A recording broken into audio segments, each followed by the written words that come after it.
Hello, Morongo Basin and listeners around the world online at Z107.7 FM.com. This is your Z107.7 local news for Sunday, April 23rd, 2023. Eyewitness testimonies at the trial of Pejman Elahi continue in its second week starting this Tuesday. And with so many witnesses jumping around in time a bit, we thought we'd take a step back and look at the case, the major people involved, and the two incidents that resulted in the 9 charges against Elahi.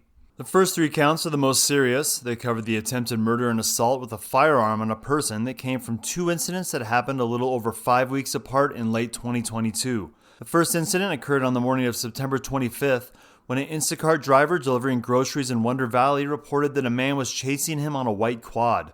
The jury heard the testimony of the Instacart driver as well as a 911 call where the driver describes the pursuer attempting to open the car door as they both raced down dirt roads.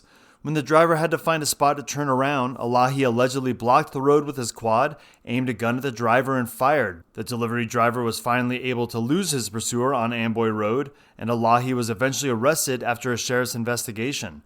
The second incident occurred on November 9th and has the most number of players to keep track of. The facts of that day are that a man named Gerald Jonas was shot 3 times in a field near Baseline and Utah Trail in Wonder Valley. He was visiting a woman named Brianna Shawn. Gerald Jonas testified that Brianna and him are in an open relationship, though he wasn't sure who she was dating on the day of November 9th when he allegedly briefly met with Pejman Elahi on Brianna's property before agreeing to a fight in a nearby dirt field.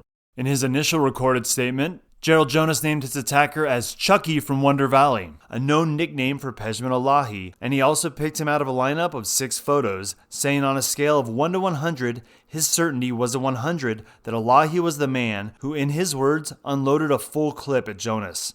When the victim took the stand, he claims to remember only a few details from that day. Jonas, who had methamphetamine and THC in his system on the day of the shooting, explained his fuzzy memories by saying, "I use a lot of methamphetamine and I sleep like 3 times a month."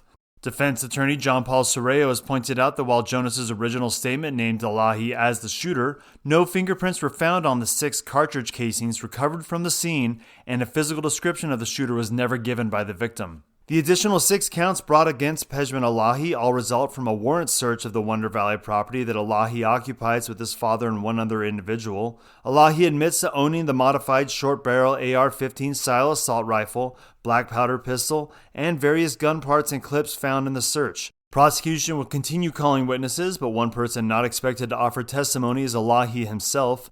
There's more to this case than we can report on the radio, so you can see more details of the trial at a longer version of this story on our website. That's at Z107.7 FM.com.